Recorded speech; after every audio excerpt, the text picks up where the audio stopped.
제가 오늘 보고 싶은 말씀은요, 빌레몬서입니다.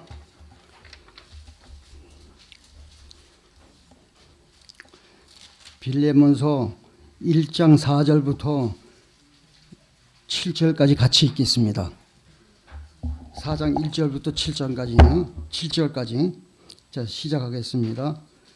내가 항상 내 하나님께 감사하오니 기도를 할 때 너를 바라면 주 예수의 및 모든 성도에 대한 내 사랑이 믿음이 있음을 들음이니 이로써 내 믿음의 교제가 우리 가운데 있는 선을 알게 하고 그리스도께 미치도록 역사하느니라. 형제여, 성도들이 마음에 너의 갇힌 것 말미암아 평안이 없었으니 내가 너의 사랑으로 많은 기쁨과 위로를 얻느라. 예, 이렇게 지금 이 말씀은 지금 바울이 빌레몬한테 직접 쓴 편지의 한 구절입니다. 근데 한 예로 제가 한번 말씀을 드리죠. 우리 리아가 목사님한테 뭐라고 이야기했냐면은, 목사님, 예수님이 내 마음에 들어오는 것과 마귀가 내 마음에 들어오는 거 어느 그 차이가 어떻게 됩니까? 이렇게 물어봤어요, 리아가. 그래서 목사님이 하도 맨 처음에는 그러면서 또 뭐 물어봤냐면은 용서하고 사랑이 무엇이에요? 그 사이가 뭡니까? 이렇게 물어보길래 목사님이 너무 당황해가지고 잠시 머뭇거리다가 리아 손잡고 저 새카만 방에 들어갔어요. 방에 들어가지고 리아하고 들어가지고 목사님이 스위치를 딱 켜니까 그 새카만 방이 환해지잖아요. 그리고 또 끄니까 새카매져요. 어둠이 또 들어와, 저 빛이 들어와가지고. 그러니까 그걸 딱 보고 리아한테 뭐라고 목사님이 이야기했냐면은, 예수님이 내 마음에 들어오는 게 바로 이와 같은 거다.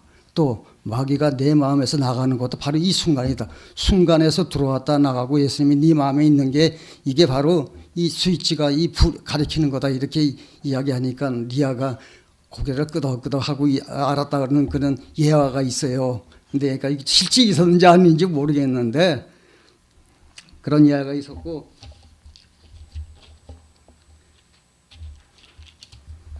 하여튼 모든 게 이런 예화를 내가 지금 말씀드리는 이유가 우리가 항상 주님이 나한테 어떻게 했느냐 그걸 이야기하는 겁니다. 자, 그러면 이제 기도로 먼저 시작하겠습니다.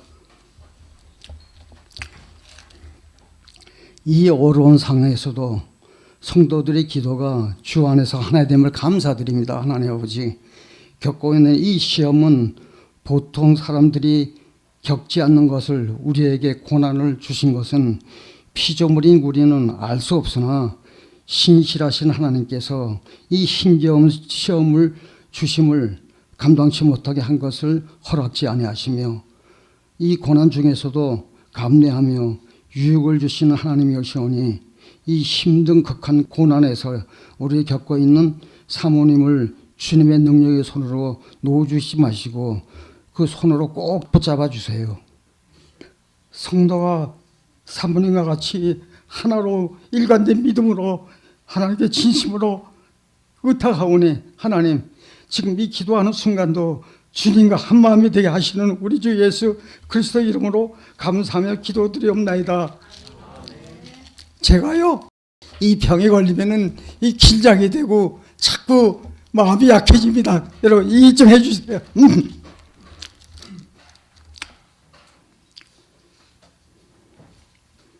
우리가 이거 빌레몬서를 보면은 이 빌레몬이라는 사람이 얼마나 믿음이 돈독한 사람인지 우리가 알 수 있어요. 그건 이 빌레몬이 뭐 누구한테 사사를 받았느냐, 배움을 받았느냐, 바울한테서 직접 들은 사람이, 이 사람이 생명을 비추받고 주님의 사랑을 받은 사람이 빌레몬입니다. 근데 이 빌레몬이 이 가정교회의 주인으로서 또 누구한테 그 배웠나 하면은 이 사람이 23절에 볼게요. 23절에 보면은 그리스도 예수 안에 있는 나와 함께 갇힌 에바브라한테 자기 가정에서 배웠어요. 배운 게 이 사람이 또 에바브라가 또 누구냐? 에바브라가 우리가 골로새서 한번 볼까요? 골로새서 1장 7절에 보면요, 이와 같이 우리와 함께 종된 사랑하는 에바브라에게 너희가 배웠나니 그는 너희를 위하여 그리스도의 신실한 일꾼이요 성령 안에서 너희 사랑을 우리에게 고한 자니라.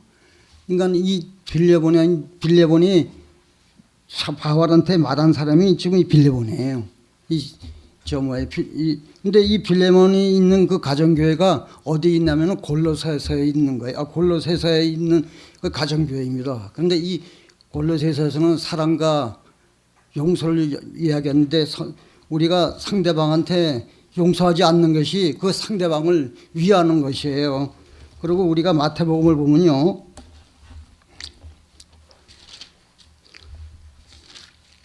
마태복음 우리가 보면은 형제를 미워하면은 교회에 와서 예배드리기 참 지장을 받습니다. 그 지장 받는 게 마태복음 5장 23절에 보면요. 우리가 이 용서가 없으면은 교회에 와면 깨름직하고 굉장히 지장받는데 53절 뭐라고 되어 있냐면요.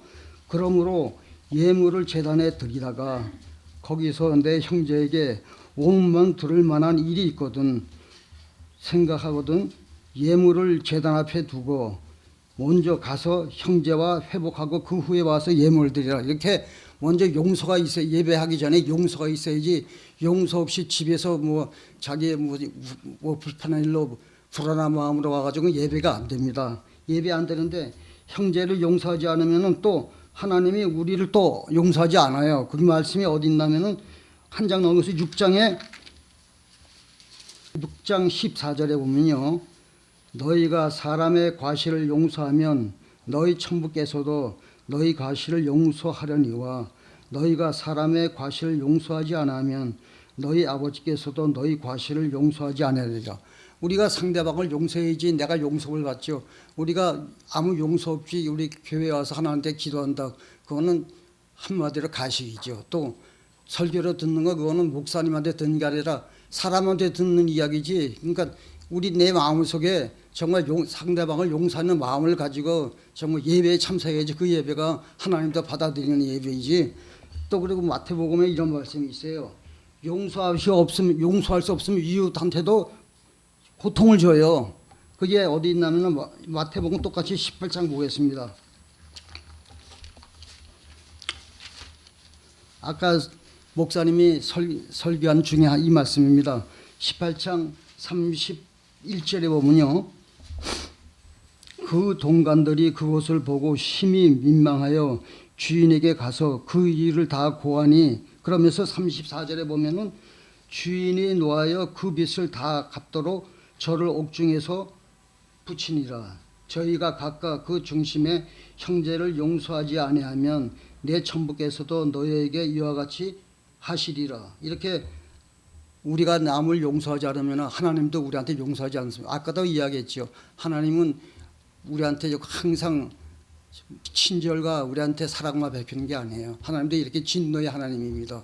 근데 우리가 항상 이런 쪽을 안 보고 아까 전자에 말한 식으로 그걸 하기 때문에 그냥 편안한 마음으로 우리가 있는 거죠.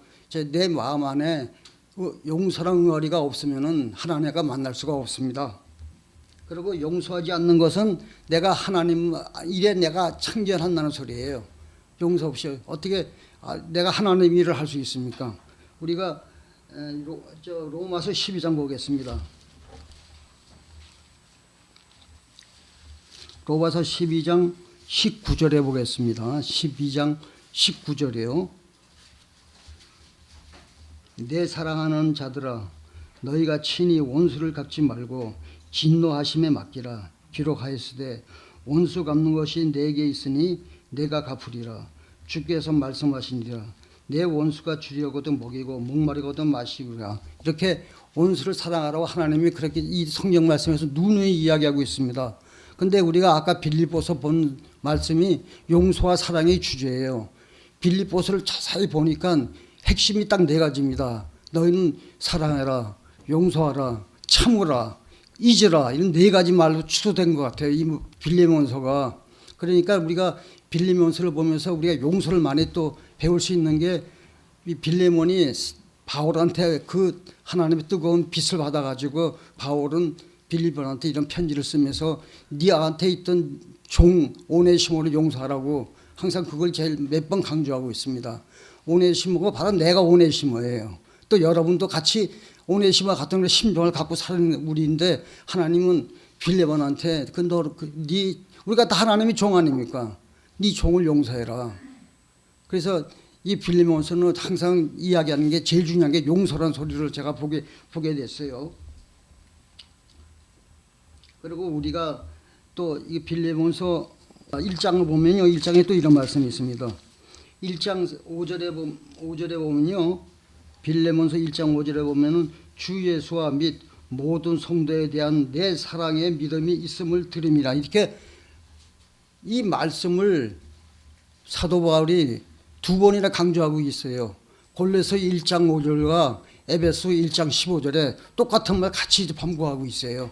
그러니까 이 말씀이 뭐냐, 너가 믿는 것은 예수 그리스도고 너는 믿음의 대상이 아니고 믿음의 대상은 하나님이지 사람은 믿음의 대상이 아니고 사랑의 대상이라 이거죠. 그렇게 지금 이게 사도 바울은 이야기했습니다. 사람을 믿는 게 아니라 사람을 사랑해야 된다. 그러면서 저 믿음의 대상은 또 우리를 이야기한 게 아니라 이게 빌레몬서에 있는 모든 성도, 그러니까 우리를 가리키는 말이에요. 그러니까 우리는 믿음의 대상이 아니고 우리는 사랑의, 하나님 앞에서 사랑의 대상이라 이거죠. 그러면서 너는 용서를 해라. 그 용서가 하나님이 우리한테 말씀해 주신 이 빌레몬서예요. 그러면 형제님이나 자매님들이 그 자기한테 있는 앙금이라 그럴까? 그거 깔아 앉히고 나서 여러분이 교회에 옵니까? 아니면 해결하고 옵니까? 근데 이제 우리가 항상 형제 자매를 사랑하는 마음으로 또 요사의 이 어려운 일에서도 항상 사랑과 믿음으로 우리가 마음을 굳건히 잡고 나가야 될 지금 현 상태예요, 우리한테요. 그리고 빌레몬서의 가장 중요한 게 아까 이야기했죠. 이 빌레몬서는 용서이지만은 굉장히 아름답고 정말 감동적인 말씀이 이 빌레몬서예요. 근데 이 빌레몬서에서 우리가 또 교훈받을 게 뭐냐면은 이렇게 빌레몬이 바울한테 큰 사랑을 받고 그 사랑의 편지를 받고 그 사랑의 편지 안에서 또 감동적으로 받는 게 뭐냐면은 자기 믿음의 스승인 바울 스승한테 직접 자기가 받았다, 그 편지를. 그 얼마나 마음이 감동적이었을 거예요. 우리 역시 똑같아요. 우리가 지금 교회 말씀을 들으러 와가지고 정말 그 하나님 말씀의 마음을 감동받아가지고 얼마나 마음속에서 뿌듯한 마음과 그 기쁜 마음이 있습니까? 그런 마음 없이 냉랭히 듣는 거는 기동량 듣는 거죠. 그러면서도 교회 나오는 사람이 없지 않아 있을 수도 있습니다.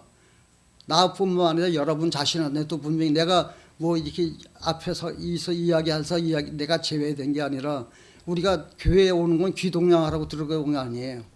절대 우리는 정말 하나님 말씀을 강구하며 말씀에서 정말 내 자신을 더 알아보기 위해서 오는 거지, 이 말씀이 내 생활 속에서 정말 내 삶이 되느냐, 내 믿음이 기초가 뭐냐, 생활 속에서 우리가 모든 것을 우리가 하는 게 우리가 믿음이 자체가 그게 믿음이지, 내가 그냥 매주 교회 오고 이렇게 난 구원받았다. 근데 구원받는 게 우리 첫째가 뭡니까? 우리는 심심하다 아니라 그냥 자주 말하는 게 구원받았다는 거예요. 제가 한 예를 한번 드려볼까요? 백매다 경주를 하는데 먼저 예산을 하고 다 떨어뜨리고 나서 본선에 진출합니다. 근데 본선에 진출한 사람이 스타트 라인에서 서가지고 어디 뛰는데 어디에 뛰느냐? 100m 후방에 있는 그 목표점에 가서 뛰는 거예요. 근데 뛰는 게 먼저 뛰는 사람이 있고 나중에 뛰는 사람이 있어요. 믿음도 똑같아요. 믿음의 발자국에 한 발자국 가는 사람이 있고 더디 가는 사람이 있지만은 우리 목표는 결승점에서 가는 거지, 그 결승점에 가는 그 과정이 다 구원이에요. 출발점에 서 있는 것부터 구원이지, 난 구원 받았다 이렇게 이야기해 보면은 너무 자기가, 그건 우리 교만이지요. 우리가 또 생각해 봅시다. 누가복음 24장에 보면 이런 말씀이 있어요. 엠마오로 가는 두 제자. 그 사람들이 옆에는 누가 있었어요? 예수님과 같이 있는 걸 몰랐지만은 가다가 그 무거운 자기 그 가방을 메고 같이 갔어요. 그러면서 그 가방을 예수님 어깨에다 메고 가벼운 걸음으로 걸어갔습니다.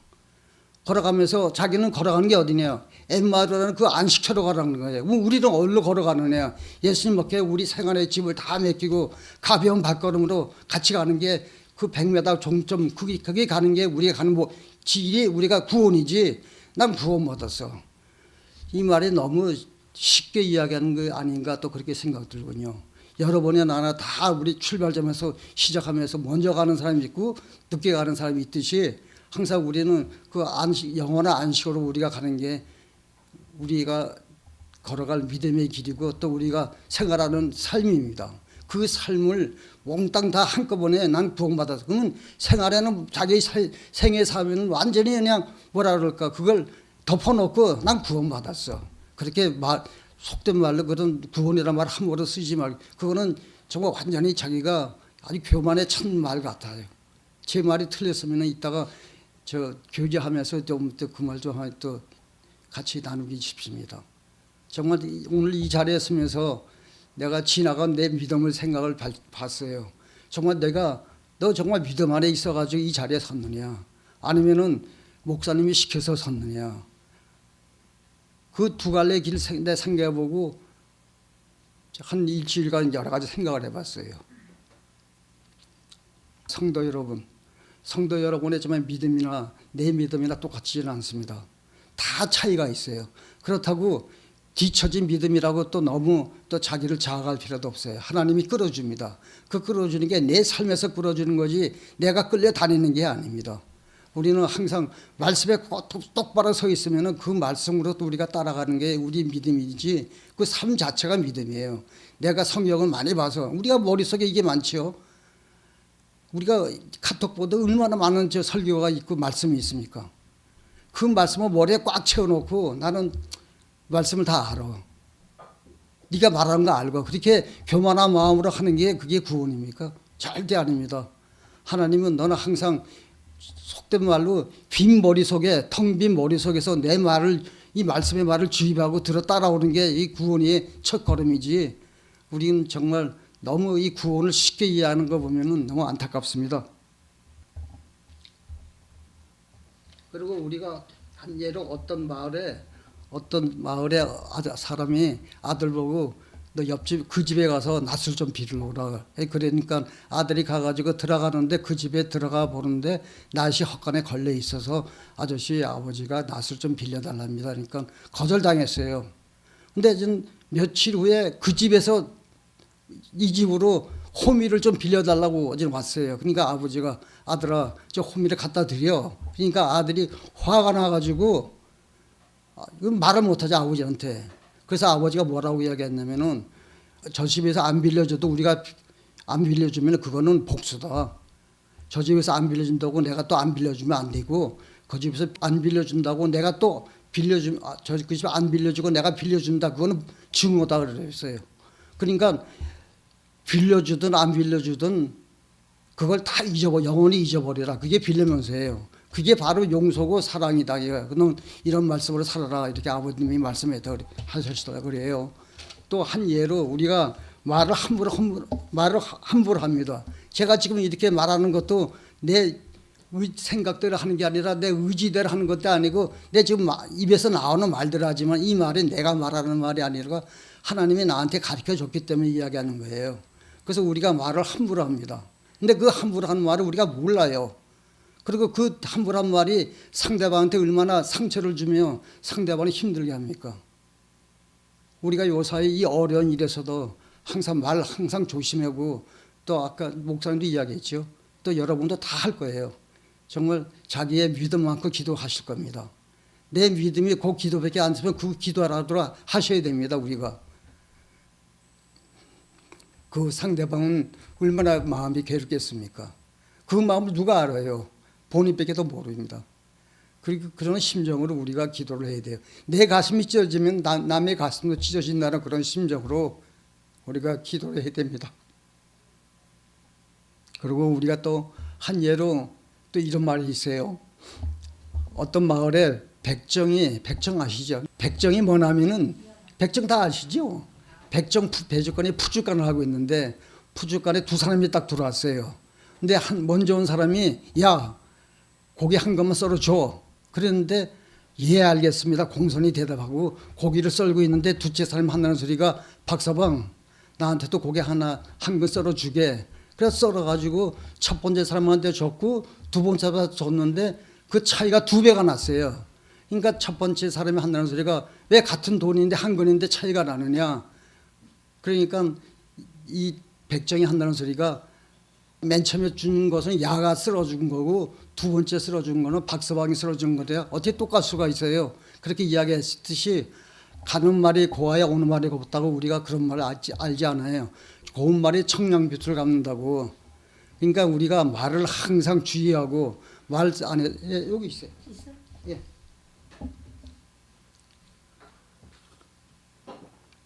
우리가 말에 항상 신중을 기해야 되고 이 신중 속에서 또 자기의 믿음이 나오게 되어 있습니다. 자기가 아는 만큼 자기가 입에서 나오는 거지 자기가 믿음이 없으면서 있는 채 하면 그건 가식이지요. 그리고 아까 이야기했죠. 그런 마음으로 교회에 오면은 이 설교가 귀동량은 드는 거고 다른 게 아니에요. 그러니까 우리가 항상 말씀에 주의하고 상대방한테 우리가 존경하는 마음이 있어야 된다면 이 빌립보서 뜻이 그걸로 제가 보고 있어요. 아까 이야기했지만 너는 이 빌립보서는 사도 바울이 빌립보한테 이야기한 편지 자체가 너는 항상 사랑하고 용서해라. 그리고 참으라. 그리고 잊어버리라. 근데 참 이 내 말이 저 핵심인 것 같아요. 여러분 우리가 제가 어느란 말로 이야기하지만 이 말씀 안에서 우리가 이 교회가 정말 믿음 안에서 굳건히 서는 하나님이 칭찬하는 교회가 되기를 바랍니다. 여러분 정말 감사합니다. 내 이 어른의 말을 들어준 거 너무 감사하고요. 항상 우리 기도에 힘씁시다. 정말 우리가 할 일은 아무것도 없어요. 우리가 뭐 하겠습니까? 각자 집에서 그냥 밥 먹고 그냥 자고 이래야 됩니까? 아니잖아요. 지금 우리한테 이런 큰 곤란이 닥쳤는데 이 극한 상황에서 우리가 해결할 것은 사람의 힘으로 할 수 없어요. 오직 하나님만 우리가 인일밖에 잡을 일이 없습니다. 그리고 그 상대방은 오직 하겠습니까? 우리가 항상 이런 마음으로 우리가 기도하며 하나님한테 우리가 간구하는 우리 교회가 되기를 정말 간절히 부탁합니다. 제 설교는 이걸로 끝나겠고요. 여러분 한번 제 설교의 이야기에 대해서 좀 한번 우리 같이 교제 나눠봅시다. 내가 그래서 이렇게 이야기하는 거예요. 우리가 아까도 남성교회에서도 이야기했지만 이야기하라면 이야기를 안 합니다. 안 한 게 아니라 내 속에 없기 때문에 안 한 거예요. 확실히 그건 잘 틀림없어요. 그러니까 우리가 항상 말씀으로 우리가 무장해야 되고 이 말씀 안에서 더 그 보물인 진주를 예수님을 찾아가야 돼요. 자, 그럼 제가 기도로 끝마치겠습니다. 하나님 아버지 감사합니다. 오늘 이렇게 오늘의 입으로 하나님을 증거하고 하나님이 바울이라는 사람을 통해서 빌립보한테 또 이렇게 편지로서 우리가 대화를 나누게 있게 해주신 하나님 아버지 감사합니다. 지금 우리 교회가 이런 극한 상태에 있습니다. 이 상황에서도 믿음에 흔들리지 않고 또 믿음 속에서 또 굳건히 있다가 병상에 누워있는 우리 사모님과 같이 우리가 흔들리지 않게 믿음에 굳게 서게 인도하여 주옵소서. 하나님 아버지 정말 우리는 다 한 길로 가는 길밖에 우리가 인생이 가는 길밖에 없어요. 그 가는 길에서 더욱 우리가 매달리고 붙잡을 수 있는 게 우리 주님의 오니 주님 우리를 더 보살펴주고 우리가 믿음에서 더 굳건한 힘이 되게 가르쳐 주옵소서. 항상 감사하며 이 모든 말씀 우리 주 예수 그리스도의 이름을 받들어 감사하며 기도드리옵나이다. 아멘.